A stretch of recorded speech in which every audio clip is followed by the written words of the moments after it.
I'm a synthetic organic chemist. Origin of life is purely synthetic organic chemistry. There's no way around it. I'm perfectly situated to be commenting on this, to be critiquing the origin of life research. It is abiological. It is before biology takes over. This is purely synthetic organic chemistry. And making these compounds is very simple. 4 classes of compounds. You have to make them from what's available on a presumed prebiotic earth. And so the chemistry is not hard for a synthetic organic chemist to follow, and any trained synthetic organic chemist can follow me on this. And I've never seen a synthetic organic chemist disagree with me on this. In fact, the people that might disagree with me are biologists because they've never made anything. The only thing they may have made is they buy a kit and they make it, which is made by chemists, but they've never made anything ab initio. And so it's the synthetic chemist that can critique origin of life research better than anyone else. So go ahead, ask your synthetic chemist friends to listen to what I have to say. If they have anywhere a master's degree or beyond in synthetic organic chemistry, have them critique what I say.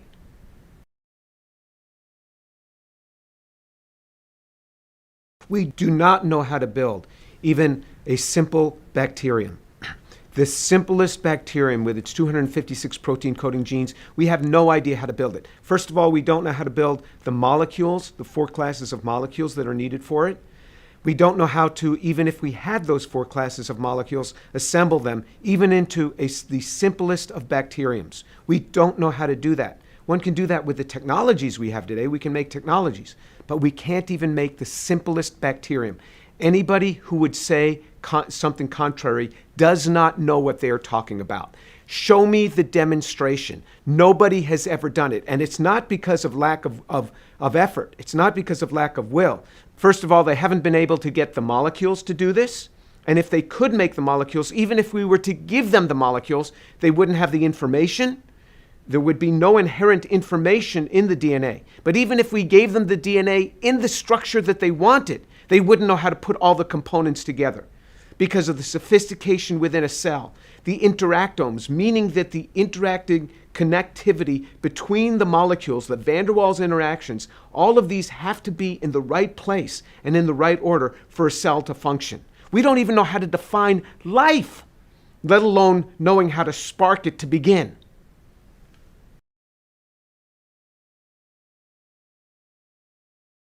When one looks at a typical textbook, one will see some prehistoric pond and molecules, and those molecules coming together and forming a cell, and those cells coming together and some slithering creature coming out of this pond. That is fallacious. There is no truth in that. We don't even know how to make the molecules. We are lost on how to do this. We can't even make the basic building blocks. But even if we could, from prebiotic type environment to make these, with all the intellect that we put into this, even if we could make them, we have no idea how to assemble them. You say, well, we can make the liposome, the cell membrane. We cannot. There's over 40,000 lipids have been identified in cell membranes. You want to take some simple ones? It's not just individual lipid membranes. You have to have the inside and the outside of the membrane have to be different. You have to have this huge array of proteins, that transmembrane proteins, and you have to have carbohydrates on the surface as identifiers. Even in the simplest bacterium, we have no idea how to put the structure together. It's not there. So not only do we not know how to make the basic components, we do not know how to build the structure even if we were given the basic components. So the Gedanken experiment is this: even if I gave you all the components, even if I gave you all the amino acids, all the protein structures from those amino acids that you wanted, all the lipids in the purity that you wanted, the DNA, the RNA, even in the sequence that you wanted, so I'm even giving you the code. And so now I say, and all the nucleic acids, can you now assemble a cell here in your individual bodies, not in your individual laboratories, not in a prebiotic cesspool, but in your nice laboratory? And the answer is a resounding no. And if anybody claims otherwise, they do not know this area.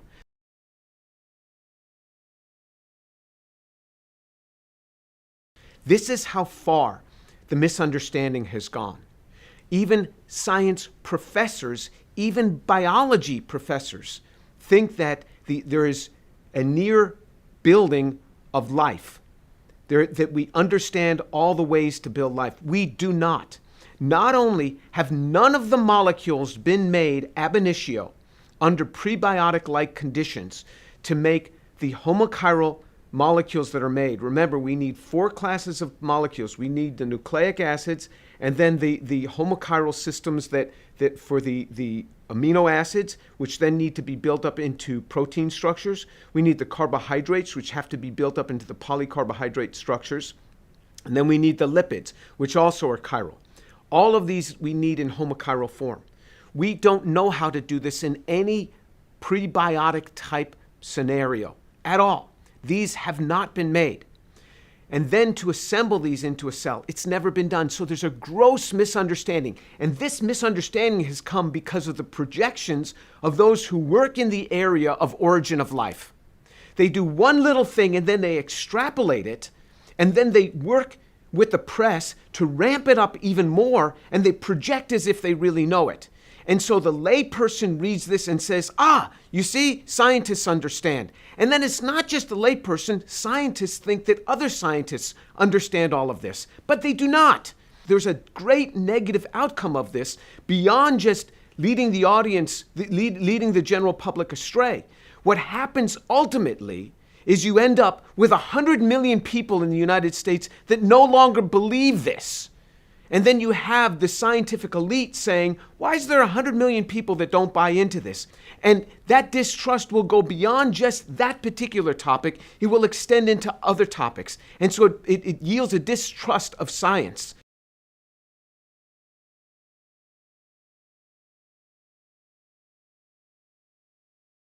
Some people argue that since there's been hundreds of millions of years available, the probability that there's the chance that these things could happen in hundreds of millions of years. But that's not true. Time actually can be an enemy when it comes to organic synthesis. Prebiotic synthesis is before biology. So one has to make chemicals. Many of the chemicals that need to be made for life are kinetic products, meaning that they're not the most thermodynamically stable form. For example, carbohydrates, which is the main class of compounds. These are the units that hook together DNA. These are the units that have identifying aspects on cell structure. These are the units that the cell is going to need for the energy of life. Carbohydrates are kinetic products, meaning that if they should form, they would decompose. They decompose over time. In relatively short amounts of time, they decompose. The very reactions that make them, unless somebody is there to pull them out, to fish them out, to stop the process and to put them in a bottle under inert conditions in a freezer, and not just one, there's many, many different types you have to do this, they end up going through a process of what's referred to as caramelization, meaning that they polymerize. They polymerize. The very aldol reactions that were used to make them just continue. And you get polyaldols, you get polycondensation reactions, and they caramelize. Or they undergo, with formaldehyde, which is a presumed prebiotic chemical, they undergo rapid Cannizzaro reactions. So the aldehyde is oxidized to formic acid, and this nice carbohydrate that you made has just been reduced. So the aldehyde from the carbohydrate has gone back to an alcohol. So there's competing reactions. So time does not solve the issue. The other problem is if you had 400 million years to get to a certain point in a synthesis of a particular class of compounds, now you run out of material. Anytime you do synthesis, you run out of material, even when you've optimized the yields, and you got to go back to the beginning. Well, say it took you 400 million years to get to a certain point on a synthesis. Now you have to go back and make more. But how do you go back and make more? because nature never kept a laboratory notebook. Doesn't know how to go back. Never kept a record. So even if it could make more, it doesn't know how to, so it's got to start all over again somehow. But it doesn't know how to start over again, doesn't know why to start over again, because it doesn't know what it's going toward.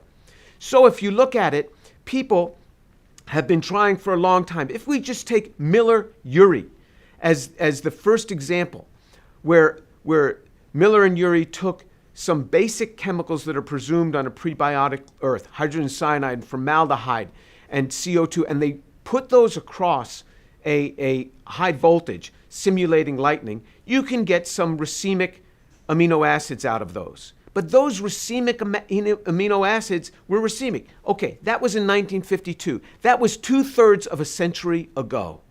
What has happened in 2/3 of a century since Miller-Urey in other fields? Well, we've had human space flight.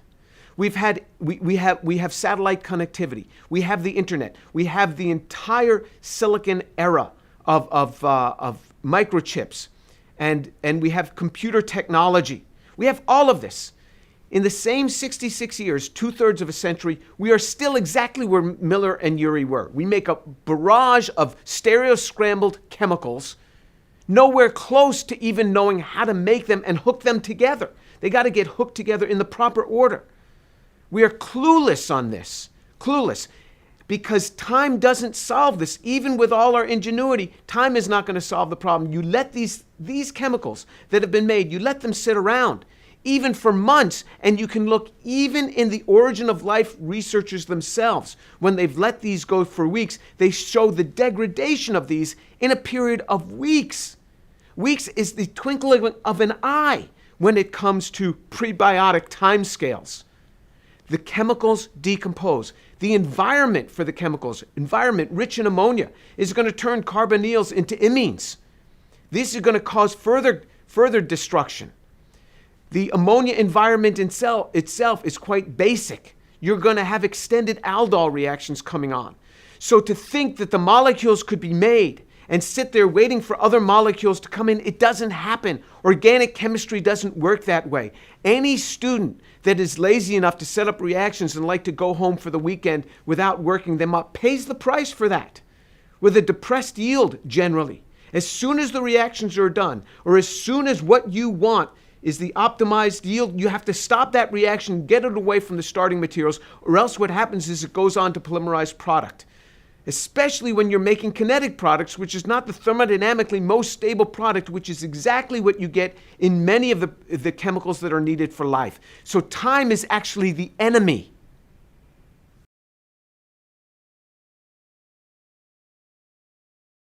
There have been many people that have tried in origin of life research to make the chemical building blocks for life. The vast majority of the chemical building blocks are chiral, which means that they have a non-superimposable mirror image, just like our hands. The left hand and the right hand are non-superimposable mirror images. They're mirror images, but they can't be superimposed, and that's why a left-handed glove doesn't fit on the right hand. The vast majority of biological molecules are handed like that. To make them handed is difficult. We know how to do that in synthetic chemistry. It's never easy. Using prebiotic environment, it's never been successful. Some have said, well, this could happen on a chiral crystal. One can get small enhancements, but not nearly what you need, and it's never been demonstrated, even with all the intellect that people have put behind trying to do this with chiral crystals and chiral layered environments and chiral clay environments. The chemicals that are needed for life are more than just carbon and water. The structures that are needed, one needs the amino acids. The amino acids then have to hook together to form proteins. It's not easy to get amino acids to hook together. One can get very small amounts if you just add a catalyst to it, but the yields are extremely low. There are many activation steps that are needed to get this efficiently. In nature, in biology, once you have life, this is all done with nature's little nanomachines called enzymes. But what we're talking about is prebiotic, long before enzymes themselves are made, and the enzymes themselves are made out of the amino acids and proteins. Then after we have the amino acids, we've got to have the carbohydrates. The carbohydrates are another class of molecules. And then you have to hook the carbohydrates together. The carbohydrate hooking together pattern is extremely complex. Just the carbohydrate, the simple carbohydrate, D-mannose, if you just make 6 units of that D-mannose, that D-mannose can be hooked together in over 1 trillion different combinations, depending on how they're branched and what the constitution is of the primary linkage point. Over 12 trillion combinations, and only one works. Only one will work. How do you get that? Now, you also have to have the lipids. The lipids have to have 2 tails, not one. If you have the monoacyl lipid, that destabilizes any lipid bilayer. And these also have chiral centers. Again, how is that done in a prebiotic system? Nobody knows. And then you have to have the nucleic acids. So you have to have the nucleobases, and those nucleobases have to somehow hook very cleanly to a carbohydrate that had to independently be made. And then you have your nucleotide that then with a phosphate group on there that then has to hook together. Again, that's only done by enzymes. We don't know how to do that cleanly before there's enzymes. All of those pieces we don't know how to make, let alone hook together.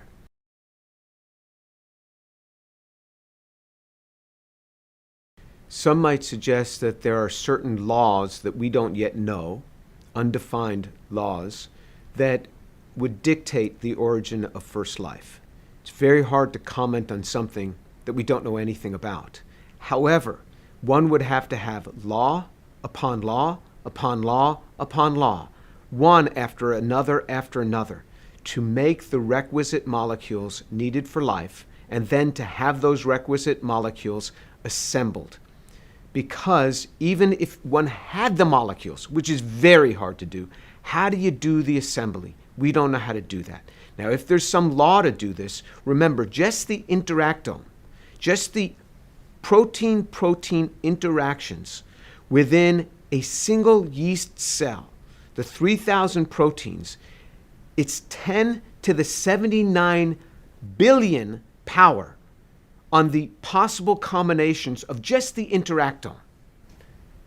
How do you get those to order? Of course, there is a large cascade of arrays that can get these to order, but that always has life spawning life. We don't dehydrate cells and get them to work together again. Cells will split and pass that information along to other cells. We don't know how to spark these things. And it can't happen from a single unknown law. You'd have to have unknown law upon unknown law upon unknown law. It takes a lot of faith to do that. I'm not sure I have that level of faith, but if they do, good for them.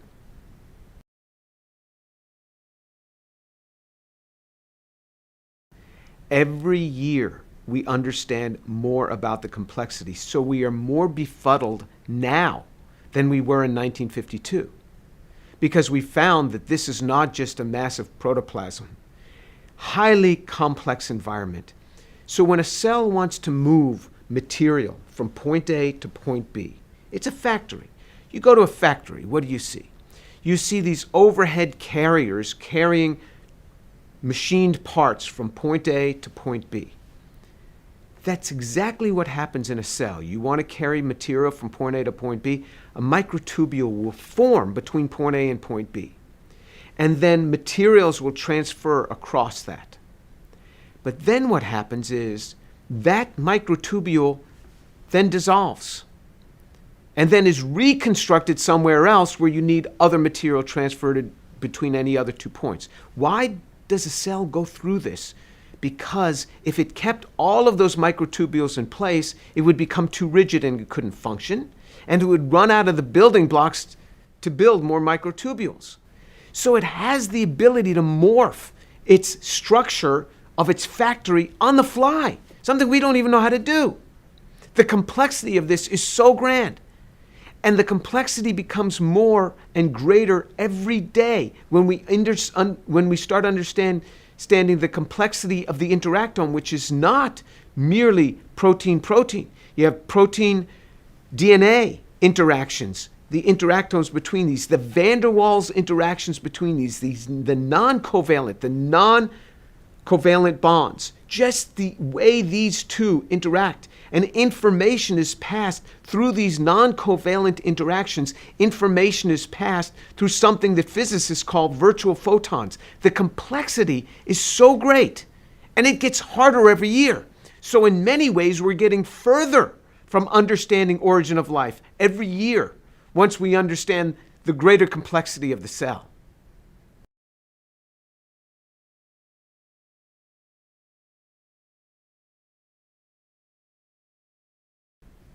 So if one wants to use a probability argument to say that there must be billions of inhabitable planets in our universe, or even going with string theory and suggesting that there are multiverses, so there's lots of universes like ours that go beyond even our universe, the numbers are still difficult. So remember, just the protein interactions in a single yeast cell are 10 to the 79 billion combinations. The number of elemental particles in the universe is 10 to the 90. We got 10 to the 90 elemental particles in our universe, let alone planets. Particles in our universe the estimate is 10 to the 90. I'm talking, so that's a 1 with 90 zeros after it. Just the interactome combinations of just protein-protein in a single yeast cell is 10 to the 79 billion. That's a 1, not with 90 zeros, but a 1 with 79 billion zeros after it. These are the types of numbers we're talking about. It's hard to fathom. Then in addition to just those 3,000 proteins that are there in that single yeast cell, you still need all the DNA, all the RNA. You need to have all the carbohydrates. Remember, the carbohydrates have all their own definition order by the way they're hooked up. Remember, just D-mannose, you can put more information in the carbohydrates that are on a cell surface than you store in DNA and RNA combined. And that information has to come from an original DNA template plus a series of other enzyme cascades. All of this is in that cell in addition to those interactomes. It's very complex. Origin of life is a complex problem, and it's hard to throw this at the feet of just large numbers.